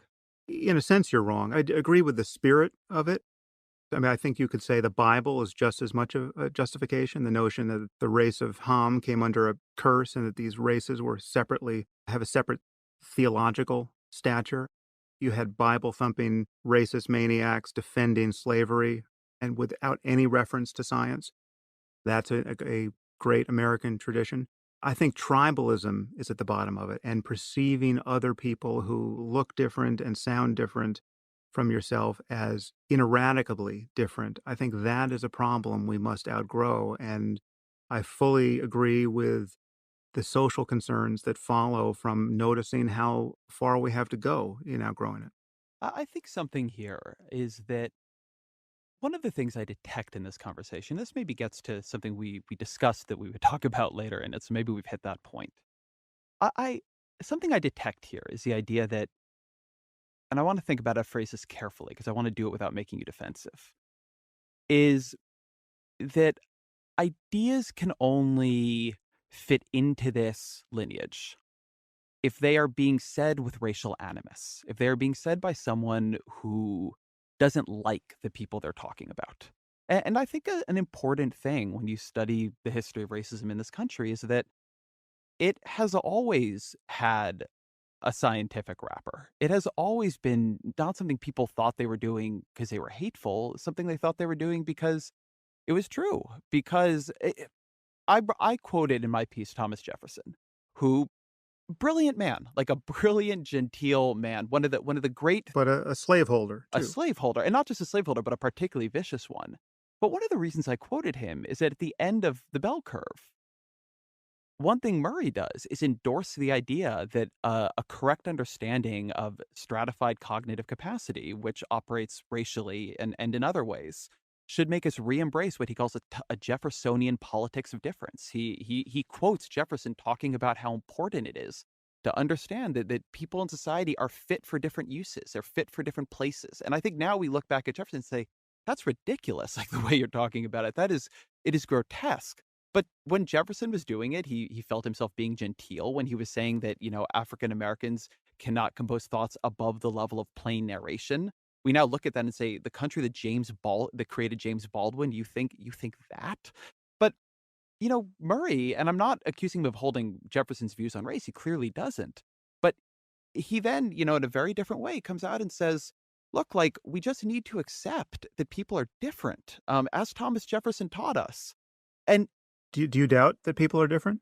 I mean, I just said that I'm not as smart as John von Neumann. Do you think maybe secretly I am as smart as John von Neumann? I doubt that we have, given the experiment we have run in this country, given the centuries of slavery and segregation and oppression, given locking people out of jobs, out of good schools, out of building wealth, out of going into top professions, out of being part of the social networks that help you advance, the amount of violence and terror and trauma that we've inflicted on African Americans in this country, I absolutely doubt. I truly, to the core of my being, doubt that we are at a place where any of us should have confidence saying that the differences we see in individuals now reflect intrinsic group capacity. I think that every other point that at Okay, every but that no it one, but even Murray wouldn't say that. Eh, that at every other point in American history where we have said that, that is exactly what Murray says. That at every other point in American history, there's again, there there's confusion there is creeping not in here. confusion here. I mean, we you can you'll be Okay, able well, to I'll try to you'll sort it sort it out in out, my of next course. volley. So Yes. that at every point in American history where we have made that argument, we now look back, and I mean, this is not going way back, right? Segregation. My mom was alive in segregation. Charles Murray was alive during segregation. We're talking. I think it's within the week of the 50th anniversary of Martin Luther King's assassination. I mean, this is not ancient history, it is recent history. I think we look back and we say, man, they really had it wrong. And you quoted back at me something that I think it's either I say it or the box authors say it. Now I don't remember. But that, yeah, if you're having a version of this conversation again, it is incumbent on you to say why you're so sure it will be different this time.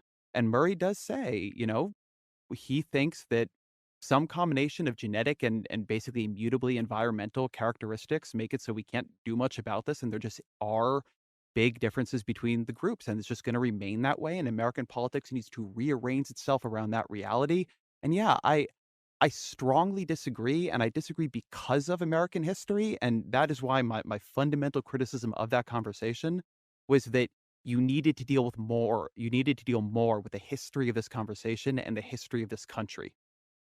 But even in this conversation, you are unwilling to differentiate scientific fact and scientific data and reasonable extrapolations based on data from past injustices in American history. These are totally separate things. Now, we disagree on what a reasonable extrapolation from the data is. What we can't disagree about is that the two sides of that conversation about scientific data appear to be given a very different moral treatment by you, right? So Turkheimer and Nisbet are well-respected scholars.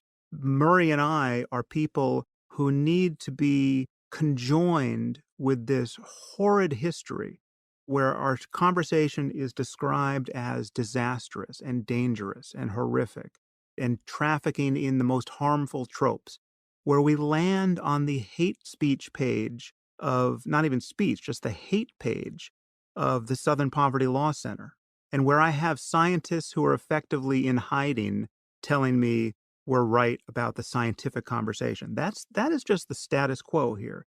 I'm saying that's dysfunctional, and I'm saying it is unethical, right? That's one point. That is a completely separate problem from the problem of racism and the problem of racial inequality. And you feel that somehow this status quo problem of just how hard it is to talk about these things is justified because of how bad racial inequality has been in the I past. think And I'm there is what saying you that would call confusion it's here. I do think it's just important to say this. I have not criticized you, and I continue to not, for having the conversation. I've criticized you for having the conversation without dealing with and separating it out and thinking through the context and the weight of American history on it. Not the weight of American history, the weight of American history on the weight of American history is completely no, it irrelevant can't possibly to be irrelevant on it. something that even you No, admit is environmental. yes, but that part of the conversation has been had. You don't have to talk about slavery. You don't have to talk about these specific injustices in the past to have a conversation about the environmental factors that very likely keep people back. And I completely agree with you that it is right to worry that the environment for blacks or for any other group that seems not to be thriving by one metric or another, the environment almost certainly plays a role. And the environment, we just know that the environment plays a role across the board in behavioral genetics. There's no one who's arguing that any of these traits, forget about intelligence, anything we care about is 100% heritable. It's just that nothing complex is 100% heritable. And again, I have zero interest in establishing differences among races. And my reading of Murray, and he said this on my podcast several times, his focus is not on groups, his focus is on individuals. And it's just a fact that individuals find themselves with whatever cognitive toolkit they have, however they got it, based on genes and environment. And we have a society that is massively rewarding specific tools. No one on Murray's side of this debate is saying that all social self worth is indexed by IQ scores. No one is saying that. And this is the point I was trying to make when I said, look, am I inferior to John von Neumann? I don't think so, and I don't think you think so, right? So what's at stake here is not a person's intrinsic worth. And using words like inferior completely loads the dice here. I mean, that is a highly charged moralistic assertion, which just does not map on to any sane person's thinking about this. Yes, it mapped onto Thomas Jefferson's thinking about this, but to summarize what I'm doing with the slaveholders of our distant past and talk about these things as though it's a single set of ideas, it's just completely unfair But let me journalistically, ask you the and it question on has that. the consequence that I've described. Why let me try to think about how to phrase this question. You say that it is unfair journalistically to put your conversation within the lineage of the conversation going all the way back in American history and all the way, as you say, pre-American history. In fact, in my piece, I quote Voltaire and Hume and others. That at each point, European descended white men of scientific mind looked around them, looked at the society they saw, looked at the outcomes people had in the society they saw, looked at the science pulled from those outcomes, right? And it was called science back then too, and said, you know what? What we are seeing here is a result of innate differences between the races. And but it's something I'm just going to say, we've not even talked through questions of like what it even means to talk about races and the way that has changed over time, but I'll just bracket that. And at each point, that has been, it's been justified in different ways with different kinds of science. But, now we look back and we say, oh man, they did not know what they were talking about. That was ridiculous. I mean, look at what was going on in their society. But they looked and they ran their studies and they ran the numbers and they said, um, there's just a difference here. There's a difference here. And that is why things are turning out the way they are. Tell me why it is unfair Ezra, I'm pointing out that the to bias put your conversation in that lineage. Why the burden of proof is not actually on you to say, here's why it is different this time. Here is why we are at a point, either in American history or science or whatever, where that that is no longer like we are certain that nobody in 50 years is going to look back at us and say that. Because scientifically, what the scientists who are on my side of this argument think, and they include James Flynn and many others, they say that's where we are here. not quite, but okay. I just quoted him to you. I just spoke to him 2 days ago. Yeah, no, but it was still a misleading summary of what he said. I know I what he's on record okay, saying I here, just spoke to him and and you're interpreting it in a way he that you no, I'm like, and not I interpreting. understand that, James but Flynn just said to me 2 days ago that it is I consistent with I the evidence that there is I a I genetic understand what you advantage or said. disadvantage for African Americans. That it is entirely possible that the 10-point IQ difference we see reflects a 12-point environmental difference and a -2 genetic difference. That Sure, sure. Many things are possible. We're trying to judge on what is plausible to say, and more important, I am worried about the social penalty for talking about these things because, again, it will come back to us on things that we don't expect, like the Neanderthal thing, right? Like that comes out of left field. Had it gone another way, all of a sudden we can't talk about Neanderthal DNA anymore. And there's no point in having our politics be hostage to these kind of tripwire effects where you say something that seems politically invidious, merely talking about the data as they are. I mean, unless every population of human beings has exactly the same mean and the same variance for every trait we care about, we are guaranteed to be blindsided by these differences that seem important to people who care about differences among groups.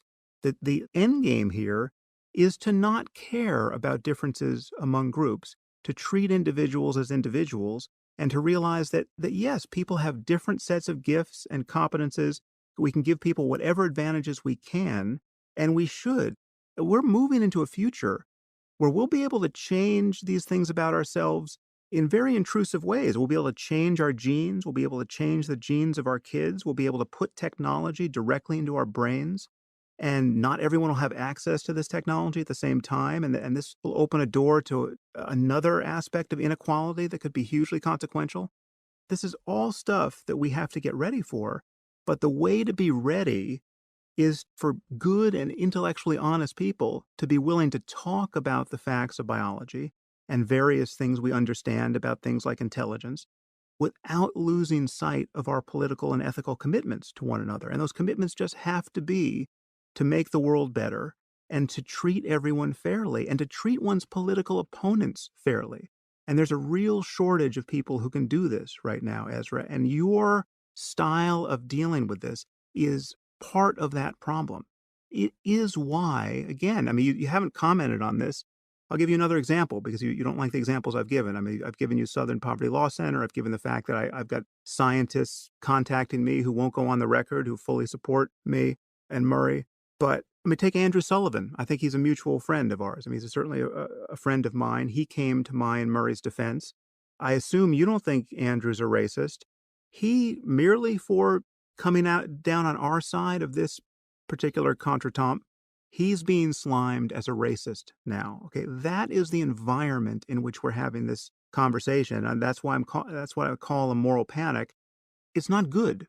And again, we're going to be continually played by new data. And the basic principle here scientifically, which Turkheimer's allied in, and you seem to want him to elide it, or you seem to be happy that he elided it, is that yes, it is safe to say that there are genetic differences among genetically isolated populations.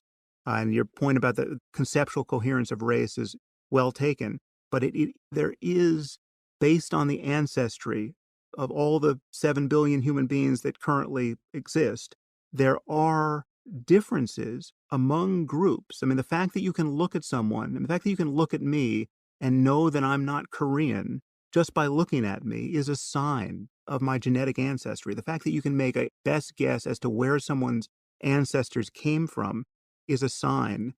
Whether we're looking for differences among groups or not, we'll be surprised by things. Yes, it's true that, as Turkheimer said, sorry, as Reich said, we may have things completely backwards. We'll find out that certain stereotypes are the opposite of being true, but we might find out that certain stereotypes are true. I mean, Turkheimer used an example in one of his pieces, I think it was the second one, where he said, what if someone does a genetic analysis of materialism or finds, multivariate genes that covary with a person's materialism, and we find that these genes are overexpressed among Jews? What then? Right now, he put this out as though like this was going to be so radioactive that it's just going to bowl me over or bowl anyone over who's didn't care about the black white data, but will all of a sudden care about the Jewish data.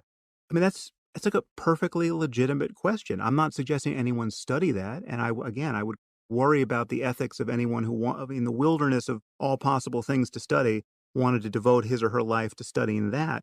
But that's the kind of thing that could just emerge from the study of hoarding behavior. If someone studies the psychological problem of hoarding and they study the genetics of it, and then they just happen to discover that the genetics are represented differently in different populations, and Ashkenazi Jews, of which half of my ancestry is, have more of the hoarding genes than other people. Do we deal with that like adults, or do we vilify the person who merely spoke about the data? That's the bright line I'm trying to get you to acknowledge. So I think this is actually a good place to, as you said, you mentioned end games. I think this is a good place to get in the end game, and I'll let this be my final comment. Um, Something that you said in there is you can look at you and know you're not Korean. This is where you get into the question of race being a social category that does have, in some cases, biological markers, but on which we are now overlaying early genetic science. It's often not true, of course, for people who are African American. You can look at someone there and, maybe they're actually from the Caribbean, or maybe they're half white, or maybe all kinds of things happen. 100 years ago, I'm not white, now I am. You don't seem to see a lot of people saying, hey, like let's resuscitate the mid 20th century versions of white races. Instead, we sort of grouped all the, what we now think of as the white people together. And then, there are Hispanics, which are another strangely constructed category over here. And so in terms of how all this helps us have a more sophisticated discussion, a discussion that makes us more ready to absorb these findings as they come down the line, I actually don't really understand it. And I don't think I ever have. That I, if you want to have discussions about very precise population categories, I think that we should come up with good language for doing that, and I think that if you read a lot of these studies, people do. Um, that isn't what your conversation was about, and it's not what the conversation in this country has generally been about. I mean, again, I think that if you read someone like, Reich or Reich, I'm actually not sure how to pronounce his name, or talk to folks in this field, they are precise in a way that, American politics often isn't. Look, you talked about the stakes of this conversation, and there are stakes to it. Some of them are policy stakes. Those are the ones Charles Murray is fundamentally interested in. Ones that when you asked him why you should have this conversation, he kept bringing up. There are stakes in how we treat each other and what kind of groups we see in each other. And I think using these conversations to become more precise as opposed to less precise, using these conversations to begin to question social categories that we built for political purposes in this country, as opposed to validate them in strange ways that don't have consistency across them, I think is I think we could be doing a better job on that. In all this, what I would say, and I'll let this be my final point, and I appreciate the time you've given to this conversation today, is I think that to have this conversation well, to be ready for what may or may not come down the pike, to be able to talk about this, as you say, like adults, I think that you would be doing your audience a service to let go of some of the feelings you have about what you call identity politics and what you see in others with identity politics, and have more conversations about race in America and the way it is built and the way it is seen and the way it acts on people's life chances. I think that there is room to have conversations about genetic findings, but because we are mapping those conversations onto social political realities, having more conversations where you deliver more nuance and more understanding, where you yourself get more understanding of the social political realities, I feel uncomfortable being the person on the other side of the chair here. I'm not an expert on race and IQ, but I'm also not someone who I think is the right spokesperson for the experience of other races in this country. And I don't think that is me falling into a trap of identity politics. I think that is me being honest about what are the limits of my own perception. And there's a lot I can learn, but I'm a political journalist and I've only learned so much. I continue to think that the way you handled the conversation with Murray, framing it as a question of political correctness, did too much to ignore what this conversation has meant to people for whom the danger is not that Charles Murray will be, and I think this was bad, deplatformed and even have his chaperone assaulted at Middlebury, or what has been more normal in his career, be extremely successful, but widely criticized. I think that a conversation with a broader range of experts would give you more texture and more empathy for the people whom this conversation and its imprecision and the way it gets leveraged in American life really hurts them. I'll end by noting what you said about Andrew Sullivan. Andrew is a friend of mine, and I do not think he's a racist, and I take his honesty seriously, and I appreciate the conversations he wants to have. I think he is. I think that was one of the more misguided pieces I've seen. The fundamental argument of that piece was that in order to have a better conversation about race, we need to have a conversation about, Murrayism. We need to have a conversation that front loads the idea that there are intrinsic differences between these groups, and that will somehow heal our racial conversation. What I would say to you, what I would say to him, is our history as a country shows the exact, precise opposite. That at Well, no, I certainly don't think Murray would say that focusing on the well, intrinsic differences that between is what groups Andrew is said, a way of and you brought up Andrew's piece, so I'm just noting that, and so I think it would be good. no, Andrew said that focusing on the Here, intrinsic I'll pull up differences between groups is here, a way to let me heal hold our racial conversation for 1 second divides. here, and I'll just call up the headline Sure. of his piece, if you don't mind. The headline of Andrew's piece is "Denying genetics isn't shutting down racism, it's fueling it." I think Okay, that but if you okay, oh, wait, okay, so okay, stop. That's so you summarize that as focusing on intrinsic differences I among think that if you groups? read that piece, that is exactly what that piece does. The implication of being honest about genetics is not that we focus on the intrinsic differences between groups.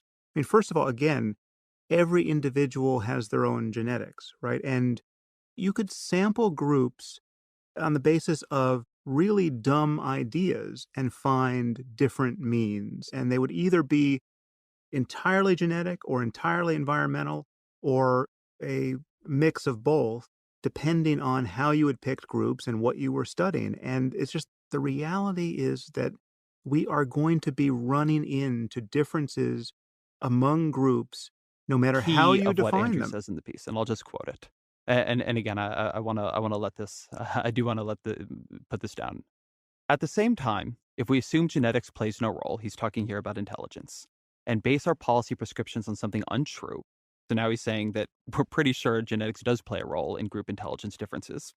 We are likely to overshoot and overpromise in social policy and see our rhetoric on race become ever more extreme and divisive. We may even embrace racial discrimination as an affirmative action that fuels deeper divides. What I keep seeing in this conversation is white conservative men who want to say that we are at a point where we can say with reasonable confidence that there are intrinsic intellectual differences between the groups that are at least partly genetic, that is a reason to look at the inequities, the racial inequalities in American society and say, hey, look, that is not just a consequence of our history. That is just something that is innate to us, and we should not be overreaching. No, I'm Well, going let to me be finish. clear. You haven't heard You're that right. from That's me. totally a fair point. I would criticize you for not calling it out more, but you are right. You have not said that. But I've been talking about. I've been careful in who I say I am hearing that from, and that will somehow lead to a better conversation. I think a conversation that included more African American voices and more people who have specialization in the history of race in America, in the history of these ideas in America, and the history of how these ideas and social policy in America interact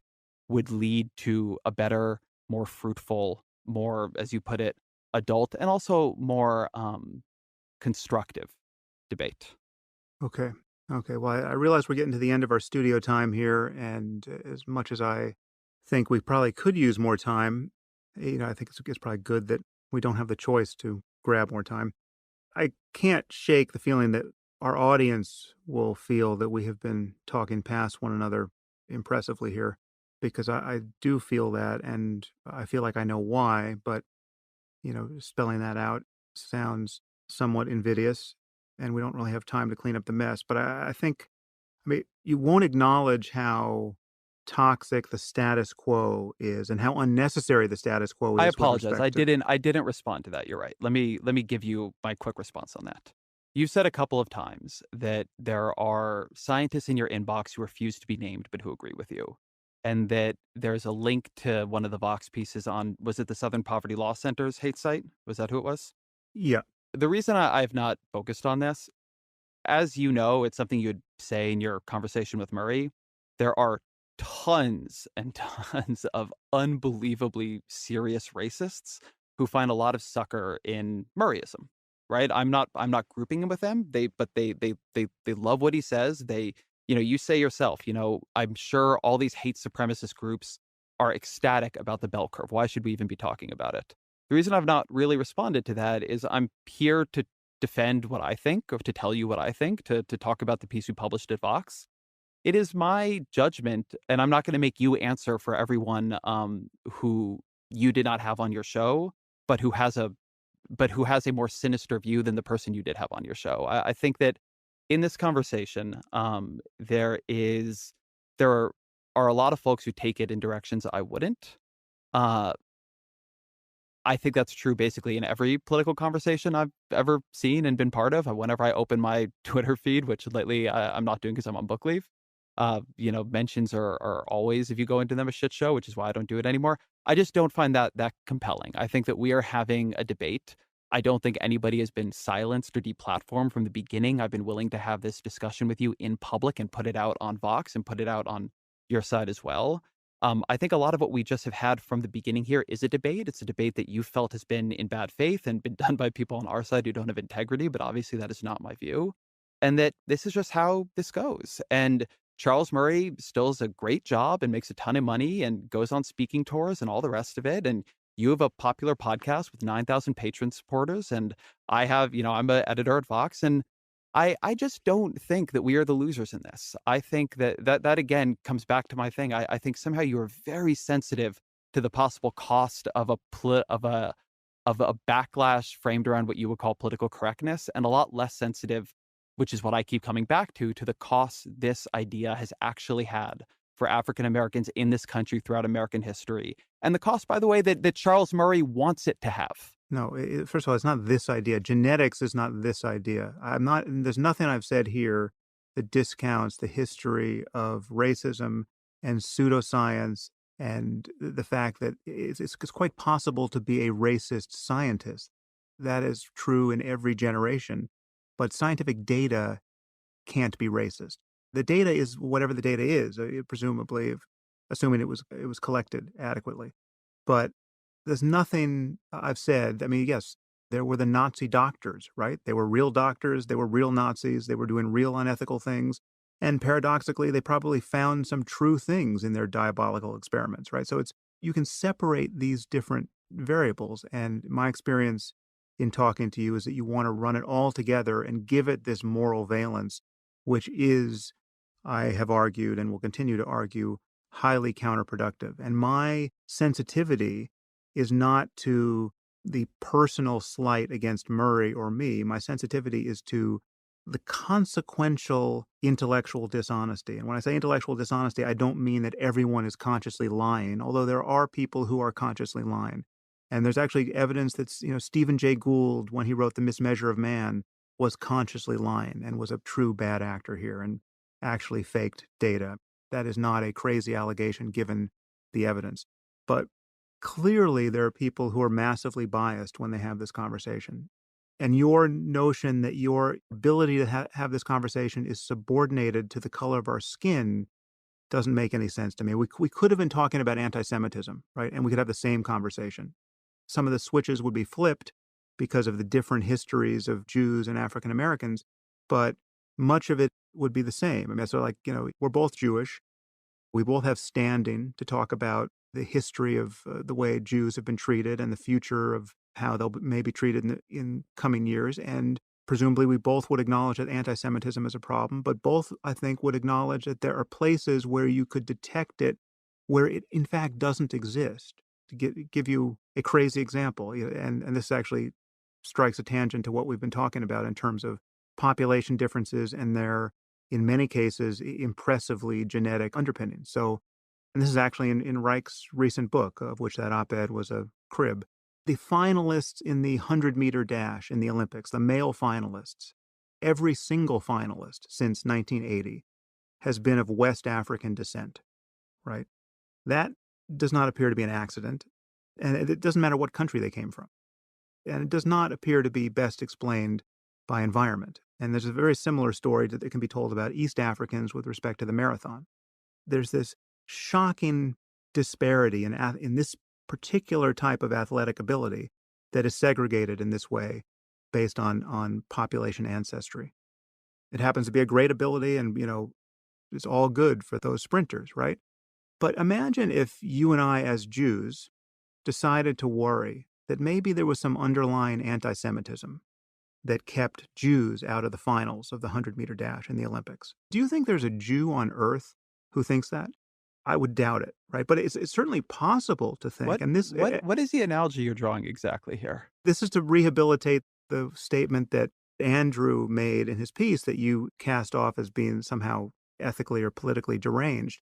The idea that understanding the facts of genetics, in this case, might inoculate us against false charges of bigotry, like seeing bigotry where it doesn't exist, right? And in this case, if we as I'm two sorry, I just wanna Jews, make sure I understand what you're saying here. Are you comparing the idea that there are not Jews in the finals of the New York City or Boston Marathon or whatever, to the idea to the conversation about whether African Americans, after what has gone on in this country's history, are scoring worse in IQ? I'm trying to sharp I wanna make I'm sure trying I'm to sharpen understanding up. what you're saying. Yeah, it sounds like you want to give some politically correct slam dunk of this. You know, you call it politically correct, but I'm actually you're bringing up in this conversation. I didn't make you do this, just as I've not made you talk about race and IQ. No, you didn't. Yeah. It's a point that clarifies. I'm trying to sharpen up Andrew's point that you seem to not see the point of.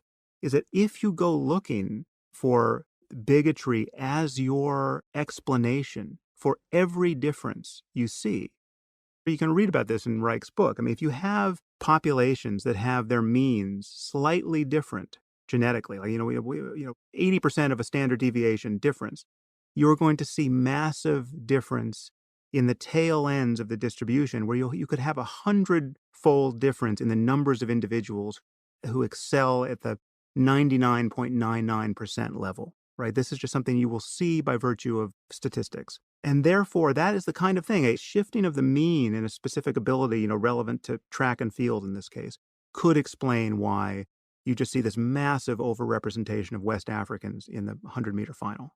It would be possible to be so paranoid about anti Semitism and to be so disinterested about a biological understanding of human difference, or to think that any biological understanding of human difference is so intrinsically toxic that it can't be discussed, so that two Jews like us could be worried that anti-Semitism is the explanation for why Jews aren't represented there. And I take Andrew to be saying there that that would be nuts, frankly. And I think we both know in our gut it would be nuts.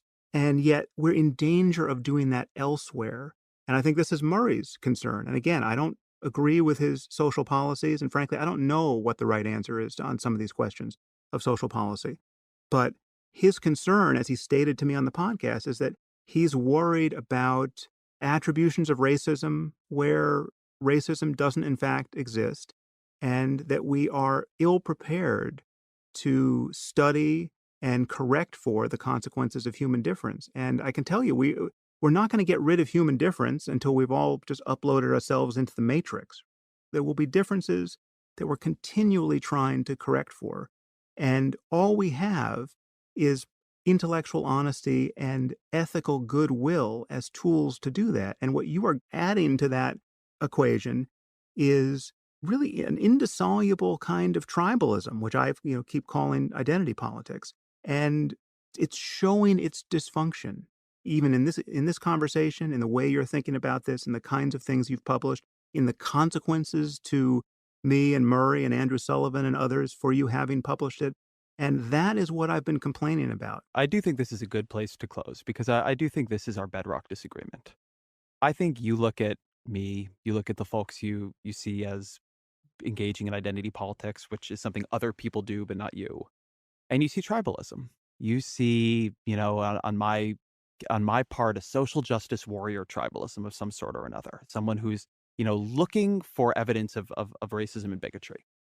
I look at our society and I see a society that even now, on every study we basically run, shows huge, huge, huge uh, racial bias. I mean, I look at a study done just a couple of years ago showing that if you send employers a resume and everything is equal except for the name, one name is African American coded and another name is European coded, you get 50% fewer callbacks for African Americans. I look at evidence that when African Americans go into the hospital, they do not get treatment for pain at the same rates as white Americans because doctors do not believe them. They think they're trying to scam the drugs or something.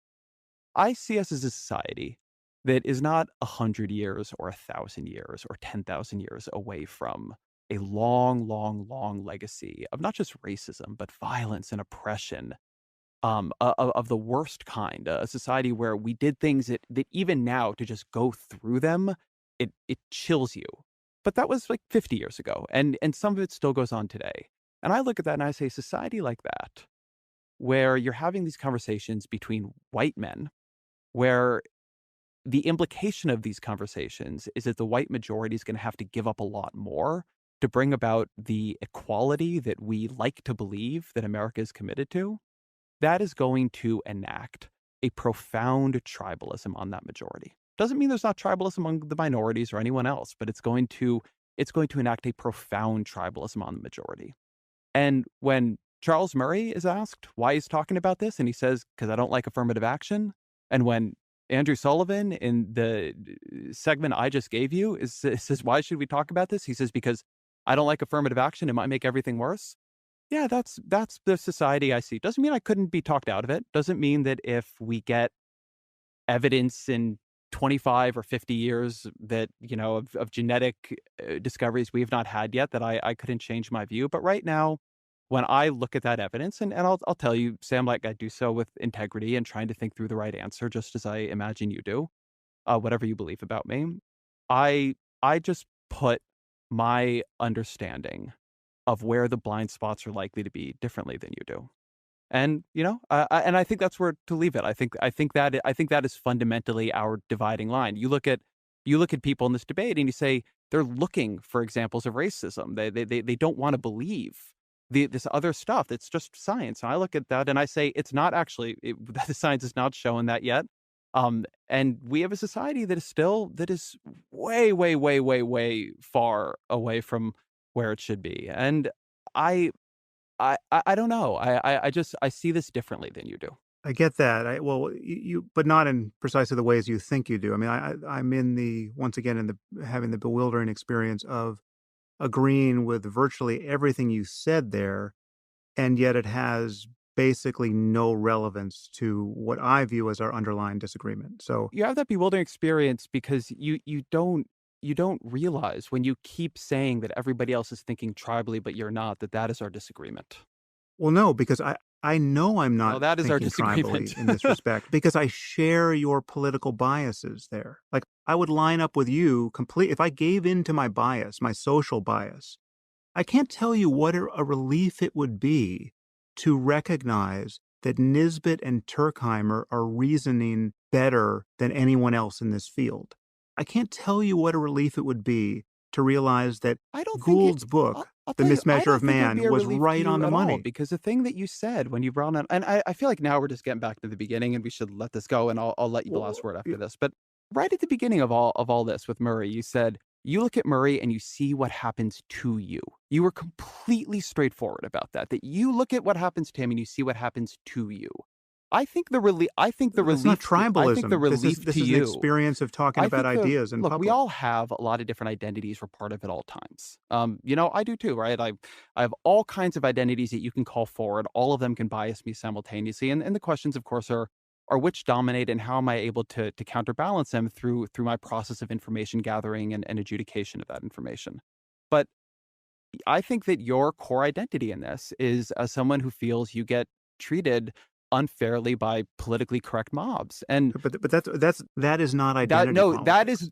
what That is my experience as a public intellectual that trying to is talk that about I will say ideas. this. That is what folks from the dominant group get to do. They get to say, "My thing isn't identity politics, only yours is." I will tell you, Sam, when people who do not look like you hear you telling them that this is just identity politics, they don't think, "God, he's right. That is just identity politics." They think this is my experience and you don't understand it. You just said it's your experience and they don't understand it. You think that's Glenn Lowry's view of it, or Ayan Hirsi Ali's view of it, or Majid Nawaz's view of it? I think that you have said publicly that you will not have a conversation with Ta-Nehisi Coates because you think he just plays identity politics. I think that you like people Yeah, I think you like yes, yes. It's the same reason why I didn't want to have a conversation with you, honestly, because I think that it doesn't become fruitful. I mean, we're having this is a postmortem on our collision, and I think it was useful to do. And I can only hope our audience sorts it out for themselves in ways that will be accurate and useful. I think that's a good place for us both to end. Yeah, but my experience is, again, one of you saying things that you're quite convinced are relevant to this debate, and it just becomes yet another example of conflating two totally separate conversations that should be separate. And the fact that you think I'm denying that racism is still a problem indicates that you're not understanding, how the science gets done and how the science needs to be talked about to be science. And again, Sam, there is I no part of me that is advocating for racial differentiation by science. I hear that. I am just saying that we are going to be ambushed by data that will have a political charge, and we have to be in a position to talk about it without demonizing people. That's not my identity politics talking. That is just a human being who's worried about the future talking. I So I can only hope our audience sorts that out. And thank you for everyone's time. I appreciate the time as well.